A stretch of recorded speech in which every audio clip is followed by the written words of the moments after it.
자, 오늘도 재계산업의 한훈식 기자 자리에 나오셨습니다. 안녕하세요. 예, 안녕하십니까. 네. 한훈식입니다. 자, 그 KT 예. 그 우리 옛 어르신들 말로는 그냥 전화국이라고 얘기했었는데 네, 한국통신. 예, 한국통신. 예. 황창규 회장에 이어서 구현모 대표 체제도 상당히 좀 뭐가 구설수들이 많네 보니까. 예, 맞습니다. 구현모 KT 대표가 통합 KT 출범 이후에 처음으로 예. KT 내부에서 올라온 예. 그야말로 적통이죠. 어떻게 보면 예. 외부 낙하산이 아니어서 예. 초기에는 상당히 반응이 괜찮은데 요즘 어때요? 예, 사실 뭐 KT 그 회장 자리가 지금 사실 그 구현모 대표가 취임하면서 기존에는 회장이었습니다. 수장이.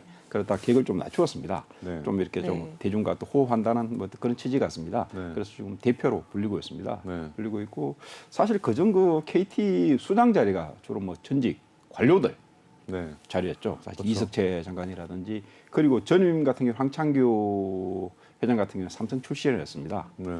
뭐 KT 역사가 보면 사실 KT 역사를 1881년인가요? 거기 옛날에 한성 저기 전화회사 네. 거기로 잡습니다. 네. 그 이후 뭐 어떻게 보면 순수한 KT 내부 출신이라고도 볼 수 있습니다. 아. 거의 100여 년 만에 네. 그 외부에서 뭐 이렇게 회장 자리를 수장 자리를 꽂다가 네. 처음으로 된 사람입니다. 네. 네, 이 구 대표는 지난 2020년 3월에 취임했다고 네. 하는데 네. 이 취임 후에 디지코라는 말이 있어요. 네. 디지털 플랫폼 기업이다. 네. 이거를 이제 내세웠다고 하는데요. 네. 이쪽으로 성장세도 꾸준히 좀 이어지고 있다고 하는데 네. 구 대표의 경영 성과를 꼽자면 어떤 게 있을까요? 사실 구 대표가 취임하면서 이제 뭐 KT는 더 이상 통신 기업이 아니다. 이런 식으로 탈통신을 외쳤습니다. 뭐 상당한 경영 성과도 많습니다. 뭐 대표적인 게 사실 뭐 기업의 실적이라는 게 주가로 대변되지 않습니까? 네. 주가가 구현모 대표 취임할 때가 17,000원대였다가 지금 3만 원대 중후반에서 좋다가 거의 2배 가까이 뛰었습니다. 굉장한 실적을 이룬 거죠. 네. 그 외에 또 소위 말하는 탈통신 하면서 이쪽 뭐 AI라든지 그리고 빅데이터 쪽으로 많은 접근을 했었습니다. 그리고 뭐 어디입니까 그 인터넷 전문 은행이라고 표현합니까? 네. 네. K뱅크를 만들었고 네. K뱅크 대주주입니다. 네. 대주. 원래 사실 그 BC카드가 그 KT 계열사입니다. 네. BC카드의 자회사가 네. K뱅크입니다. 네. 많은 좀 외인을 확장한 거죠. 네. 소위 말하는 금융 산업까지. 네. 어떻게 보면 뭐 긍정적인 시각도 많겠지만 네. 내실 경영을 너무 좀 소홀히 하는 것이 아니냐. 네. 너무 외연 확장에만 집중하다 보니까 뭐 이런 비판들도 있는데 어떻게 보세요? 사실 막 그런 부분도 일각에서 많이 나오고 있어요. 작년 같은 경우가 그 통신 대란 됐었지 않습니까? 작년 네. 10월인가요? 네. 그게 이걸 두고 워낙 외연 쪽으로만 확장을 하다 보니까 네. 정작 본업은 통신 아닙니까? 네. 통신 쪽에 좀 이렇게 뭐 다 하지 못했다. 네. 어떤 본연의 어떤 그런 걸 다 하지 못했다는 그런 비판이 나오고 있습니다. 지난번 뭐 상당히 사건 사고가 많았었잖아요. KT 사실 조직이 몇년 화재도 전에도 생기고. 예.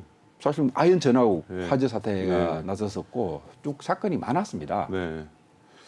어떻게 보면 본업을 잘하는 상태에서 부대 사업들이라든가 뭐 식당으로 치면 본 메뉴가 장사가 잘 되는 상태에서 주변 메뉴들을 넓혀야 되는데 정작 본 메뉴가 부실하다는 얘기잖아요. 근데 지금. 이게 사실 우리나라 통신 산업 쪽을 잠깐 이렇게 좀 이렇게 짚어봐야 되는데 네. 지금 우리나라 통신 산업 같은 경우에는 거의 성장이 정체되어 있습니다. 네.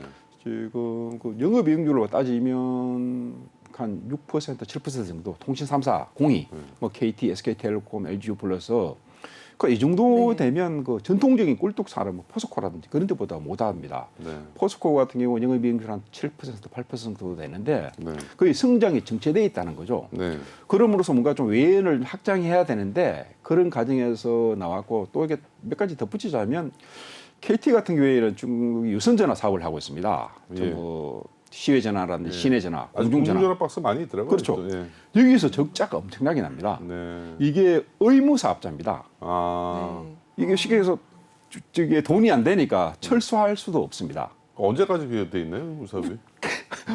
유선이 지속되는 날 계속 해야 되는 네. 거죠. 하다못해 공중전화 같은 경우, 공중전화 박스 같은 경우에도 네. 지금은 아주 뭐 수십 년 전 같은 경우에는 공중전화 줄을 쭉 쓰지 않습니까? 전화 그렇죠. 한 통 하려고. 네. 그런 그 당시 20원. 예, 예. 네. 기억하시죠? 네. 네, 근데 저도 공중전화 썼습니다. 써본 적이 있습니까? 공중전화. 네, 예. 학창 시절에. 예, 그때 같은 경우에는 뭐 공중전화 한번 쓰려면 뭐한 10몇 명 앞에 10몇 명 있고 그런지 뭐 사태 그런 일이 네. 굉장히 많았습니다. 많았는데 이 부분에서 계속 적자가 나고 있습니다. KT 같은 경우. 그럼에도 불구하고 이 사업을 꾸려갈 수가 수밖에 없는 그런 구조입니다. 네. 그러다 보니까 자꾸 좀 이렇게 외연을 확장해야 되는 그런 상황입니다. 네. 최근에 또 구 대표가 국회의원 쪼개기 후원으로 예. 법원에 벌금형을 선고받았죠. 예. 이 문제로 인해서 미국의 증권거래위원회 SEC 예. 그리고 또 가진금을 받는 또 사태까지 벌어졌는데 예. 어떤 내용인가요? 이게 그 구 대표가 그 대관 담당 임원으로 있을 때 그 네. 당시 그 아까 말씀드렸는데 인터넷 전문 뱅커 K뱅크 설립 과정에 있어서 어떤 로비 활동을 했었습니다. 네. 그런데 기업은 이게 국회의원들한테 정치 자금을 후원하지 못합니다. 네. 그러니까 각 개인들이 한 거죠. 네. 각 개인들이 뭐 쉽게 얘기해서 이걸 뭐라고 표현해야 됩니까?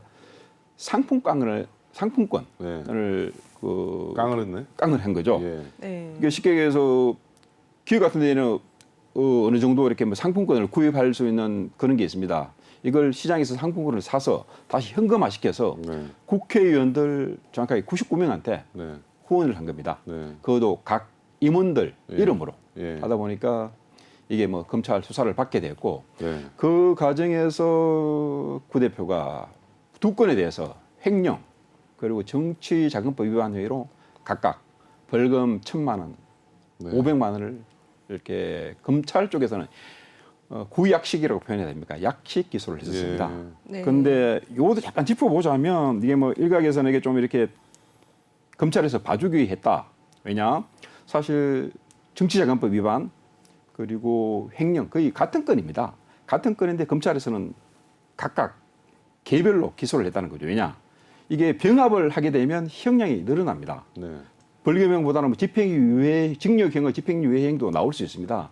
그런데 검찰에서 좀 이렇게 봐주기를 했다는 그런 비판이 나오고 있습니다. 네. 그래서 아까 말씀드린 대로 각각 1,000만 원, 5,500만 원을 했던 그런 검찰에서 약식 기소를 했는데 이걸 닫고 다시 구 대표는 정식 재판을 청구합니다. 네. 네. 뭐 어떤 부분이 억울한 거죠? 행위를 안 했다라고 자체를 아니, 부인하는 건 아니잖아요. 쉽게 해서 그 부분에 대해서는 이렇게 나름대로 이렇게 받아들입니다. 네. 그 혐의에 대해서 받아들이는데 뭐 사실혼인은 아니다. 예, 사실 예, 맞다. 사실은 아닌데 법리가 뭐 가다. 그런 건 아닌데 이게 왜 그런 거 하면 이게 내년에 네. 연임을 앞두고 있습니다. 네. 연임. 연임을 앞두고 있고 그 구혜모 대표가 2000년 3월에 대표로 취임할 때 이게 정관이라든지 법령을 위반한 사실이 있으면 대표직에서 물러나겠다고 약속을 했었습니다. 네. 그래서 이게 만약 확정이 되면 네. 대표직에서 물러나야 되고 연임은 거의 물 건너가게 되는 것입니다. 본인의 말이 어떻게 보면 자승자박이 됐네요. 그런 셈이죠. 네. 그래서 또 이번 같은 경우에는 정식 재판을 청구하면서 검찰 쪽에서는 각각으로 기소를 했는데 네. 이게 다시 구 대표는 다시 이게 또 사건을 또 병합해 달라고 네. 법원에 청구를 했었습니다. 지금 뭐 1,000만 원, 500만 원 식으로 검찰에서 고용이 나왔는데 이걸 또 병합을 하게 되면 이게 또 낮아지게 됩니다. 네. 굉장히 머리를 쓴 거죠. 근데 뭐 이렇게 뭐 KT 대표 하시는 분이 1,000만 원, 500만 원 벌금 얼마 이거 몇백만 원 깎으려고 이 항소를 계속 하고 있는 건가요? 그러면? 벌금보다는 연임 때문이죠. 네.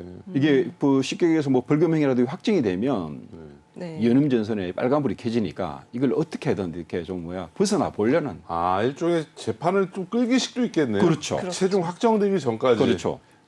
계속 재판을 공전시켜서. 예, 내년 3월에 임기가 끝나니까 네. 뭐 그 전에 이렇게 뭐 선임을 해야 될 거 아닙니까? 새 네. 대표를. 연임을 위한 꼼수로 봐야 되는 예, 건가요? 예. 이게 뭐 재판을 계속 끌다 보면 내년 3월 이후에 네. 대법에서 확정이 되면 네. 연임에서 성공할 수 있는 그런 네. 시나리오가 그려지는 게 되는 겁니다. 뭐 이렇게 그 권력을 갖고 계신 분이 벌금 1,000만 원, 500만 원 때문에 재판하지는 않을 것 같고. 그렇죠. 그런 의도가 그렇죠. 큰 것 같네요. 예, 예. 네. 근데 또 살펴보면은 구 대표는 국내 판결에 대해서는 항소하고 미국의 SEC 제재는 받아들였다는데 이렇게 차이가 나는 이유는 또 뭘까요? 우선 그 미국 같은 경우에는 그 KT 같은 경우가 미국 뉴욕 증시에 상장이 되어 있습니다. 그러다 보니까 미국 그 증권거래위원회에서 이 부분 정치인들한테 불법 자금을 제공한 네. 부분에 대해서 이렇게 과징금을 때렸습니다. 우리 돈으로 한 75억 원 정도 때렸고 그 이 부분에 대해서는 또 구 대표가 받아들였습니다. 네. 그 대신 아까 말씀드린 대로 아까 그 재판을 끌기 위해서 계속 네. 이렇게 정식 재판을 청구하고 있는 그런 상황입니다. 우리나라 기업인데 미국에서도 이렇게 제재를 받을 수가 예, 있는 그 건가요? 부분이 말씀드린 게 우선 그 KT가 뉴욕 증시에 상장돼 있고 미국 같은 경우에는 통신기업들, 통신 장비 기업들이 굉장히 많지 않습니까? 뭐 네. 시스코라든지 퀄컴이라든지 한국 시장에서 그 영업 활동을 하고 있습니다. 즉 간접적으로 KT하고 비즈니스를 하고 있다는 거죠. 이런 부분이 추후에 어떤 그런 정치 자금으로 뭐 다시 미국 기업들한테 제공될 수 있다는 그런 우려를 나타낸 것으로 보입니다. 자, 그 KT가 주가 부양 차원에서 직원들의 우리 사주 매입 동료에 나섰는데 네. 또 이런 부분들도 어떻게 보면 좀 뭐 얘기들이 많이 나오고 있네. 사실 그 우리 사주를 좀 이렇게 직원들한테 2천만 원 무이자 대출을 좀 알선해 네. 주고 있습니다. 이 안건을 제일 먼저 꺼낸 것도 KT 노조, 지금 KT 같은 경우는 노조가 두 개로 나눴습니다. 네. 기존 노조 그리고 KT 새 노조 있는데 기존 노조 같은 경우에는 좀 이렇게 또 회사 그리고 새 노조 같은 경우에는 조금 그 반대쪽 스탠스에서 서 있습니다. 우선 그 우리 사주 조합 같은 경우가 지금 지분율이 0.37% 정도 되는데 이 지분을 늘려서 나중에 어떤 그 연임 과정에서 어떤 의결권을 확보하려는 그런 게 어떤 지금 KT 구인모 대표의 어떤 그런 생각입니다. 네. 네, 이런 일들에 대해서 지금 이제 회사 내부의 상황도 살펴보자면 KT의 노조가 지금 두 개라고 하는데 친구현모, 반구현모 맞습니다. 이렇게 두 예. 쪽으로 갈라섰다고 합니다. 어떤 네. 분위기인가요? 지금 같은 경우 아까 말씀드린 대로 KT 기존 노조 같은 경우에는 우리 사주 어떤 매입 동료에 적극적으로 찬성하고 있는 그런 입장입니다. 그러나 새 노조, KT 2노조라고 좀 불립니다. 그쪽에서는 연임을 위해서 이런 꼼수를 내놓지 않았냐 네. 하고 좀 반대 목소리를 내고 있습니다. 회사 내부가 두 개로 갈라진 거죠. 네. 자, 이런 경우 항상 모든 공기업들이 대부분 그래요. 자기 파벌이 있고 모든 뭐 네. 공공기관도 하다못해 뭐 언론사들도 다 파벌이 있기 마련인데 네. 어떻게 보면 전 황창규 라인과 지금 구현모 라인 그렇게 봐도 되는 건가요, 이게? 꼭 그런 거보다는 쉽게 해서 친구현모죠. 네. 그리고 아까 말씀드린 이노조, 세노조 같은 경우에는 뭐 또 구현모 대표였던 그런 행태에 대해서 조금 이렇게 좀 CEO 리스크다 하고 그런 식으로 좀 지적을 하고 있습니다. 지금 그 KT 최대 주주죠. 국민연금 같은 경우는 이런 부분들에 대해서 어떻게 적극적으로 주주권을 행사하고 있나요, 지금? 지금 사실 뭐 국민연금 같은 경우에도 어떤 그런 시민단체라든지 최근에 어떤 그런 지배구조 그런 측면에서 투명화를 계속 외치지 않습니까? 시민단체 쪽에서. 그러다 보니까 이 시민단체 쪽에 어떤 그런 이야기도 좀 들어봐야 되는 게 좀 국민연금의 입장입니다. 네. 그러다 보니까 뭐 그 국민연금 같은 경우 지분이 지금 12.7% 정도 가지고 있는데 뭐 고인모 대표였던 연임에 찬성표를 좀 던질 수 있는 그런 입장입니다. 네. 네. 보시기에 어떻게 연임 가능하실 것 같으세요? 어떨 것 같으세요? 결국 관건은 국민연금인데 네. 지금 12% 정도 지분을 갖고 있는 국민연금이 지금 자료를 잠깐 보자면 국민연금이 12% 그리고 자사주가 네. 9.64 그럼 나머지 뭐 이렇게 좀 기관 투자가 쪽인데 결국 국민연금을 잡는 게 관건인데 네. 국민연금 입장이 어떨지는 조금 이렇게 연임에 대해서 조금 이렇게 부정적인 스탠스를 좀 취하고 있습니다. 좀 워낙 그 소위 말하는 어떤 사법 리스크가 크다 보니까 네. 이게 말씀드린 대로 사실 벌금 이게 안고도 아닌 것 같지만 네. 결국 뭐 정치 자금법 위반이고 횡령이다 보니까 네. 이게 국민연금 쪽에서도 조금 이렇게 부정적인 스탠스를 견제하고 있다는 식으로 좀 들리고 있습니다. 네. 뭐 어떻게 가오 성과를 따지면 뭐 외연 확장에는 어느 정도 좀 절반에 성공을 했다. 네. 하지만 내실 경영에 있어서는 뭐 본업에 충실하지 못했다. 네. 또 이런 뭐 벌금형 뭐 여러 가지로 감안을 봤을 때 연임이 불가능한 쪽으로 많이 좀 무게중심이 가지 않을까 싶은데. 아직 이건 뭐 어느 쪽이라는 모르겠는데 최근에 또 우리 기업들이 많이 외치는 게 ESG 아닙니까? 네. 네. ESG 중에 마지막에 소위 말하는 기업 어떤 지배구조 거버넌스. 예, 그런 측면을 많이 강조하다 보니까 어떻게 보면 우리 기업들이 좀 더 뭐 선진 기업화되는 과정이라고 볼 수 있습니다. 뭐 장사만 잘해서 뭐 이렇게 네. 훌륭한 기업이 될 수 없지 않습니까? 네. 착한 기업이 될 수도 없고 어느 정도 어떤 이해관계자들의 어떤 목소리도 대변해주고 그런 게 어떤 좋은 기업이라고 생각합니다. 네. 예. 알겠습니다. 오늘 그 KT 소식 관련해서 재계산업의 한우식 기자 수고 많으셨습니다. 다음 주에 뵙겠습니다. 예, 고맙습니다. 감사합니다.